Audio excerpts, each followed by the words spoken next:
Boa noite, meus amigos! Estamos recebendo a amiga Beth, que ela veio passar a leitura do Evangelho, o capítulo 16, o item 13.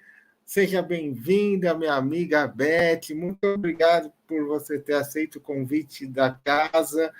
E eu peço para vocês se inscreverem no nosso canal, divulgarem, nos ajudarem a espalhar essa semente, que é tão importante nos dias atuais que todos nós estamos precisando, né? E eu peço para a Beth iniciar com uma prece e encerrar com a prece. E até meia horinha, de 20 a 30 minutos, que é uma leitura, né? E é com você, amiga querida. Obrigado. Obrigada, amigos queridos, pela oportunidade de estar aqui, então pedindo à espiritualidade amiga que nos ampare nesses próximos instantes, para que possamos entender um pouquinho mais do Evangelho de Jesus. Então, hoje é o estudo do Evangelho segundo o Espiritismo, capítulo 16, item 13. Quem escreveu foi Fenelon, na cidade de Alger, em 1860. Fenelon é o nome literário de François de Salinas de la Motte. Ele nasceu no castelo de Fenelon, na França, no dia 6 de agosto de 1651. Foi sacerdote católico. E aí ele colaborou na codificação, né, espírita no século XIX. Então, ele explica aqui, nessa parte do Evangelho, que nós somos depositários, somos os administradores dos bens que Deus depositou nas nossas mãos e precisaremos prestar contas do emprego desses bens. Então, o que é o mau emprego? Ele explica. É utilizar, né, os bens somente para satisfação pessoal. E o bom emprego resulta de algum bem que se possa fazer para as outras pessoas. E diz também Fenelon que o mérito ou a recompensa é proporcional ao sacrifício desse bom uso. Bom, como nós vamos usar bem a herança do Pai? Aí Jesus nos contou a parábola do filho pródigo, né? Que o filho pediu a sua parte na herança para o pai e saiu pelo mundo, desperdiçou, né, a fortuna numa vida de vícios, de prazeres.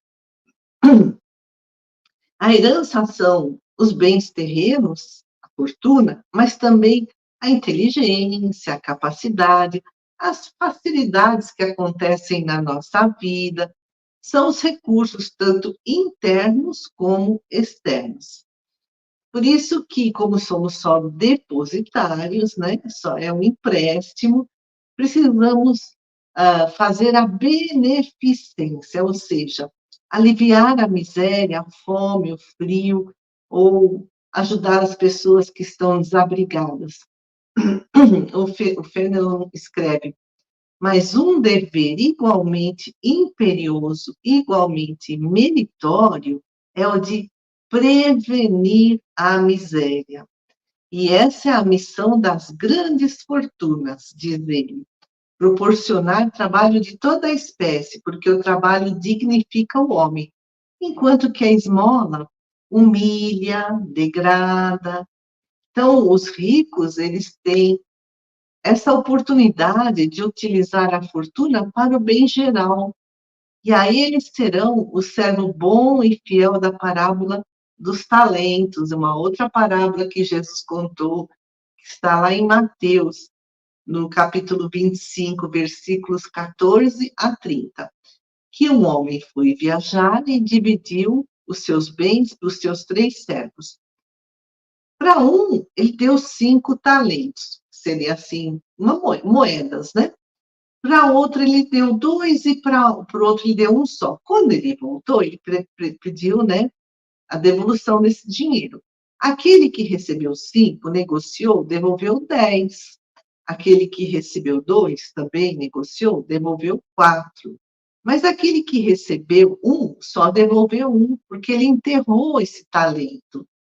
E aí, nessa parábola, o Senhor fala, né, para aqueles dois que negociaram a moeda e que lhe devolveram em dobro, que eles são servos bons e fiéis. Né, Jesus fala, ó, bom e fiel servo, entrai no gozo do vosso Senhor. E Fenelon explica que o servo que enterrou o talento representa as pessoas avarentas, em cujas mãos a fortuna se torna improdutiva. E o Fenelon explica que no tempo de Jesus não tinha tanto trabalho como tem hoje, né? Não tinha oportunidade de se trabalhar na indústria, nas artes, e por isso que as pessoas pediam esmolas. E Fenelon termina dizendo: dai esmolas quando necessário, mas, o quanto possível, convertei-a em salário, a fim de que aquele que a recebe não tenha do que se envergonhar. E a Joana de Ângeles, do livro Em Busca da Verdade, psicografado pelo Divaldo Pereira Franco, comenta a parábola dos talentos. Ela fala assim: a parábola dos talentos se dirige às pessoas que têm mais recursos. E aqueles que souberem multiplicar o que receberam vão entrar no gozo do Senhor. O gozo do Senhor é um estado de harmonia emocional, de crescimento mental. E tem pessoas que, apesar de terem recebido menos, né, também são negligentes, avarentas, medrosas, incapazes, e enterram seus talentos, estão dominadas pela preguiça de trabalhar, né, de multiplicar o talento. E na parábola, o servo também, que enterrou o talento, se dirige ao seu patrão, quando ele volta, né, e fala assim, eu sei que o senhor é um patrão severo. Então, as pessoas que enterram o talento são pessoas medrosas, têm medo do castigo de Deus. Aí Joana escreve: todos os valores que sejam sepultados no solo da indiferença e da falsa justificativa se transformam em sofrimento interior, porque a culpa que se apresenta no momento da prestação de contas leva às lágrimas e às lamentações. Então, as pessoas, né, que enterram seus talentos, a sua inteligência, a sua fortuna, a sua saúde, seu poder, enterram esses talentos, né? Como ela fala, sepultam no solo da indiferença e da falsa justificativa.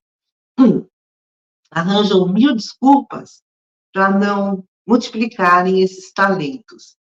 Acabam trazendo para si mesmas o sofrimento, porque vem a culpa, né? Porque não aproveitaram tudo que Deus lhes emprestou. E a Joana explica também, a quem hoje falta recursos internos, né? São os talentos, passam por problemas mentais, por exemplo, as pessoas que estão com deficiência física, mental, as pessoas que têm graves transtornos emocionais, elas não têm esses recursos internos nessa encarnação. Por quê? Porque fizeram mau uso dos seus talentos nas encarnações passadas. E Joana explica também que o Senhor, aqui nessa parábola, e o Senhor também representa Deus, distribui os seus bens aos servos e vai para um país longínquo. Deixa, né, para cada um aquele talento para fazerem o que bem quiserem. Ou seja, não interfere no livre-arbítrio dos seus servos. Mas, como explica Joana de Ângeles, Deus gravou as suas leis em nossa consciência para nos guiar. E todos os dons que recebemos são só empréstimos. O mau servo enterrou o talento porque ficou com medo de perder. Mas tem pessoas que usam mal a sua fortuna.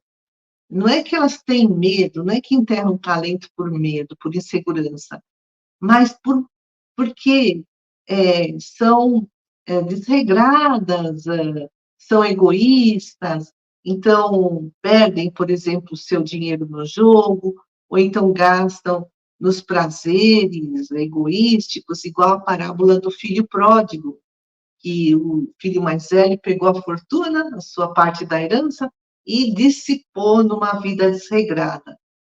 E aí a Joana fala, estes que estão fazendo mau uso da fortuna, dos seus talentos, estarão numa situação deplorável, mais cedo ou mais tarde, né? O que a gente planta, a gente colhe. E a Joana fala assim, tem gente que pensa assim, eu não vou plantar árvores para os outros, dá muito trabalho. Mas se cada um fizer a sua parte, pensando nos bens futuros, não se importando quem irá colher os frutos dessas árvores, né? Essa pessoa terá o seu talento aumentado e outros mais lhes serão confiados, como Jesus disse, né? A todo o que tem, dar-se-lhe-á e terá em abundância, mas ao que não tem, até o que tem ser-lhe-á tirado. Então, os servos bons, na parábola dos talentos, multiplicaram, né, esses talentos. Eles não se detiveram diante da dificuldade do trabalho e facilitaram a vida dos que vêm na retaguarda. Por exemplo, plantar árvores, né? E aí a Joana escreve, sempre se viverá beneficiado ou não pelos ancestrais, aqueles que caminharam antes pelas veredas por onde agora nós andamos. Foram eles que abriram as picadas. Se hoje nós estamos nos beneficiando de tudo que nos deixaram de bons nossos ancestrais, nós temos o dever também de deixar coisas boas para aqueles que virão depois de nós. Nós estamos falando de bens, de fortuna, vamos falar um pouquinho do dinheiro. Como é que a gente usa o dinheiro? O que a gente acha que é o dinheiro? Que valor lhe damos? Tem um escritor, ele é filósofo, Valmir Cardarelli, escreveu o livro Como Melhorar Sua Vida através da Filosofia. E aqui nesse livro ele explica que o dinheiro vem carregado de estereótipos, né? Assim, preconceitos. E aí ele explica que a religião católica vinculou o dinheiro ao diabo. Né? O dinheiro é sujo, o dinheiro é mau, o dinheiro leva à perdição, desde a Idade Média. E isso foi a conveniência de alguns poucos, como ele diz, a quem é interessante manter a pobreza e a visão sobre o dinheiro. Então, né, a igreja dizia assim, né, para o povo, que o dinheiro é coisa ruim, que eles tinham que doar para a igreja. Então, era a conveniência deles para manter o povo na ignorância.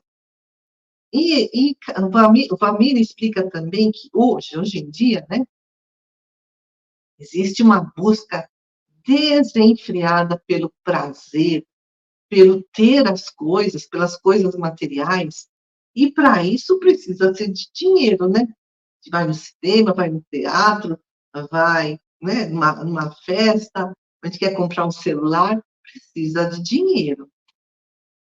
E o Aristóteles, que foi filósofo grego no século IV a.C., já escrevia naquela época: o homem busca o prazer que está buscando a felicidade.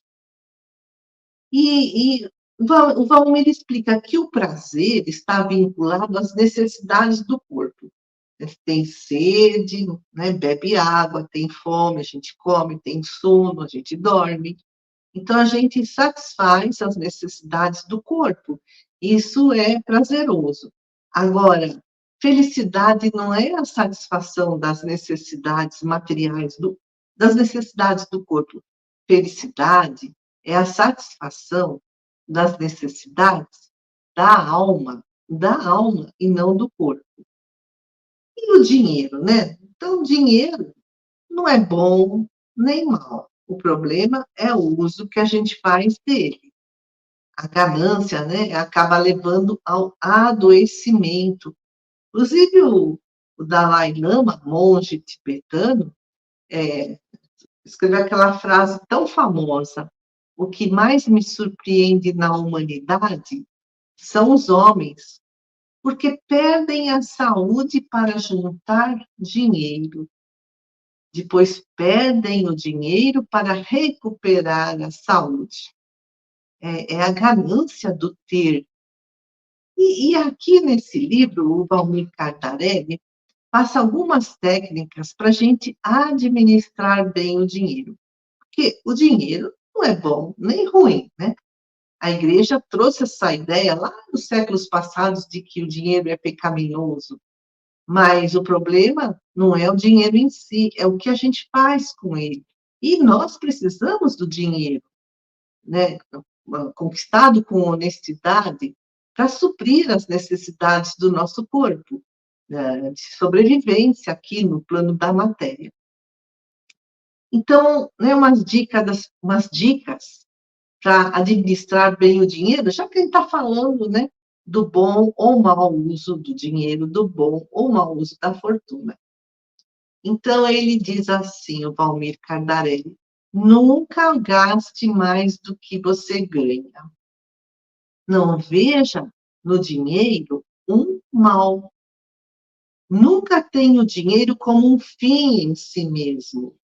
Porque a gente até lê nas obras mediúnicas que pessoas avarentas juntavam dinheiro nos seus cofres, tipo o tio Patinhas, né, da história do Walt Disney. E, quer dizer, o dinheiro não deve ser juntado como um fim em si mesmo, deve ser usado para alguma coisa útil. Nunca acumule dinheiro sem um propósito justo. Então, eu estou juntando dinheiro para quê? Só para guardar, para, né, mais nada? Ou eu estou juntando dinheiro para comprar uma casa, para depois entrar na faculdade pagar o curso? Então, é um propósito justo. Não pegue dinheiro emprestado, mas, se necessário, faça-o para um investimento e não para despesas. Imagina, né, de pegar um dinheiro emprestado para gastar em festas. Não, investir. Investir num carro, numa casa, nos estudos, é um propósito justo. Valorize cada centavo. Isto é ser bom administrador e não avarento. Mantenha sempre um padrão de vida simples, inferior ao que poderia ter. Porque se a gente quiser, né, aparentar aquela vida de luxo e a gente não tem condições de bancar, a gente acaba caindo, né, no saldo negativo, vai para a bancarrota. Trabalhe, dê a sua cota social. Não subestime sua capacidade. Até, né, a Joana de Ângeles dá um exemplo de plantar árvores para deixar, né, para as gerações futuras. Isso é dar uma cota social. Hoje em dia, com esse aquecimento global, cada árvore plantada ajuda a hidratar o ar, né, umedecer o ar e até refrescar o ambiente. Valorize o poder das pequenas coisas. Ritmo e tempo fazem fortunas. Então, aos pouquinhos, né, trabalhando, colocando no cofrinho, na poupança, para esse propósito justo de um investimento futuro. Então, essas são dicas maravilhosas, né, para a gente administrar bem o dinheiro, porque a nossa saúde, ela é ampla. Ela não envolve só o nosso corpo físico, as nossas emoções, a nossa mente, ou os nossos relacionamentos sociais, ou o ambiente que vivemos. Envolve também o dinheiro, a saúde financeira. Porque se a gente gastar além do que ganha, a gente não vai conseguir nem, né, viver de uma forma tranquila. Então, levando a Deus e a Jesus o nosso melhor sentimento de amor, vibremos pela paz mundial, vibremos por todas as pessoas que estejam passando por dificuldades, por aqueles que estão voltando para a pátria espiritual, vibremos pelos nossos mentores, pelos nossos amigos encarnados e desencarnados, pelos nossos familiares, vibremos por nós mesmos, pela nossa saúde, pelos nossos compromissos, vibremos para que possamos dar conta da nossa jornada aqui terrena da melhor forma possível. E pedimos a Deus e a Jesus que nos abençoe em todos os momentos da nossa vida, abençoe todos os trabalhadores do SEAC, os mentores da espiritualidade, e também abençoe todos aqueles que ouvem essas maravilhosas lives que espalham pelo mundo todo os ensinamentos do Cristo, da doutrina espírita, e pedimos, Jesus, esteja conosco hoje e sempre. Graças a Deus. Amigos queridos, uma boa noite.